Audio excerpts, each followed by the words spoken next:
Մոտ 3 տասնամյակ նույն դրոշով ամեն ապրիլի 24-ին շվեդահայը դուրս է գալիս Հայոց ցեղասպանության զոհերի հիշատակը հարգելու։ Եռագույնի վրա ավելացել է Հրան Դինքի նկարը Թուրքիայի խաղաղության աղավն ու սպանությունից հետո։ Նրա արմատները ձգվում են Վան, միայն պապն է փրկվել ու փախել Սիրիա։ Հետո ընտանիքը հաստատվել է Շվեդիայում։ Հայաստան շատ սիրում եմ։ Հայաստանի նման տեղ չկա։ Մենակ ուզում եմ երթան Վան։ Շվեդիայից հայրենիք իր փոքրիկ եռագույնն է բերել նաև նոր սերնդի ներկայացուցիչը։ 4-ամյա Հակոբը Մուրադյանների ընտանիքում ամենափոքրն է։ Նրա մանկական պատկերացումներից հեռու է ցեղասպանության սարսափը, բայց ընտանիքը ցանկանում է, որ նա վաղ տարիքից կապվի Հայաստանի հետ ու շարունակի պահանջատիրության իրենց գործը։ Ընդունի կարևոր է մենք ցեր կլանք, ու ադի կբադահի հիմա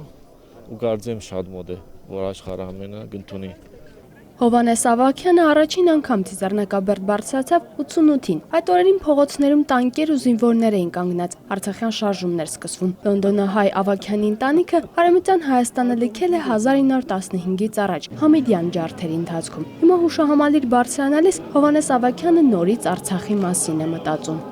Մետասակ ցավ եմ զգում, որ մենք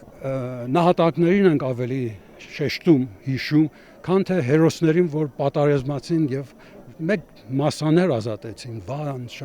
Շապին Գարայսար եւ այն, եւ քիչ ենք հիշում դրանց, չգիտեմ ինչու։ Մանավանդ այս օրերից, որ ունենք այս Ղարաբաղի խնդիրը, ժամանակն է, որ ասենք, որ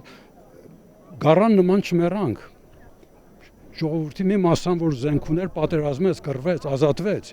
Եվ այդ հոգով մեծացնենք մեր երեխաներին։ Թուրքերի ծրագրած ցեղասպանությունը ձախողվեց, հայերը աշխարհով մեկ սփռվեցին։ Հիմա արևմտահայերի ժառանգները միավորվում են, միասին պայքարելու։ Ֆրանսիայում 2011-ին հիմնադրվել է Արևմտահայ ժառանգների միությունը, այն իր մասնաճյուղերն ունի 15 երկրներում։ Ցեղասպանության նահատակների ժառանգները իրավական հարթությունում վիճարկելու են իրենց նախնիների թողած ժառանգության հարցը։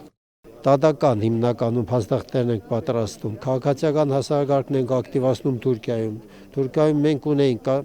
օֆիս ունեինք, որ արդեն 3-4 տարի աշխատեց, բավական լուրջ փաստաթղթեր ենք հավաքել։ 100 տարի անց ցեղասպանության դատապարտման պահանջը չի փոխվել։ Հայաստանն ու Սփյուռքը միասնական հասան նրան, որ աշխարհը խոսի հայոց ցեղասպանության մասին։ Այժմ էլ միասնական են իրավական հարթություն բերելու պահանջատիրության հարցը։ Նազլի Գրիգորյան, Խաչատրու Եսայան, ժամը լրատվական։